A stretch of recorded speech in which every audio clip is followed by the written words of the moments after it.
উত্তরে জেলা দিনাজপুরের হিলিতে গরুর খামারে ছড়িয়ে পড়েছে লাম্পি রোগের প্রাদুর্ভাব। গেল 2 মাস ধরে উপজেলার বিভিন্ন খামারে আক্রান্ত হচ্ছে গবাদি পশু।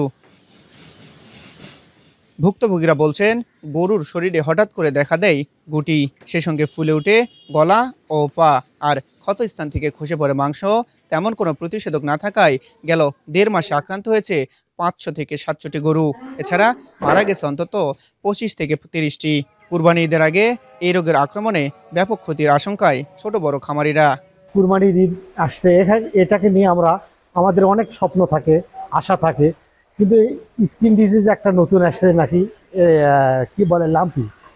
এই লাম্পির জন্য আমরা খুব অত্যন্ত ক্ষতিগ্রস্ত বর্তমান। কুরবানির জন্য প্রস্তুত করতেছিলাম আর কি।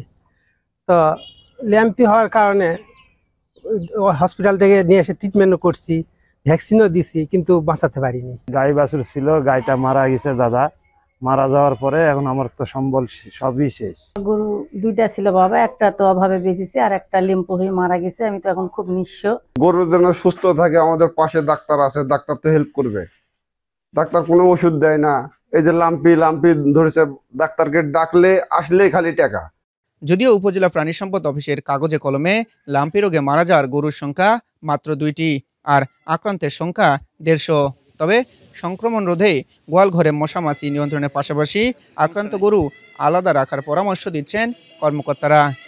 এই 3 মাস আমরা ব্যাপক আকারে বিভিন্ন জায়গায় উঠান বৈঠক থেকে শুরু করে লিফলেট বিতরণ থেকে শুরু করে মানুষকে সচেতনতা কিভাবে এটা প্রতিরোধ করা যাবে, বিশেষ করে টিকা, এই বিষয়ে প্রচারণা চালাই আমরা 3 মাস প্রচুর পরিমাণে, ঠিক আছে, এবং অসংখ্য লিফলেট বিতরণ করি। তাতে অনেক লোকেই টিকা দিয়েছে, এবং যারা টিকা দেয়নি তাদের গেলে বেশি আক্রান্ত। আসন্ন কুরবানির ঈদে শুধুমাত্র হিলিতেই প্রস্তুত করা হয়েছে 16,000 গবাদি পশু।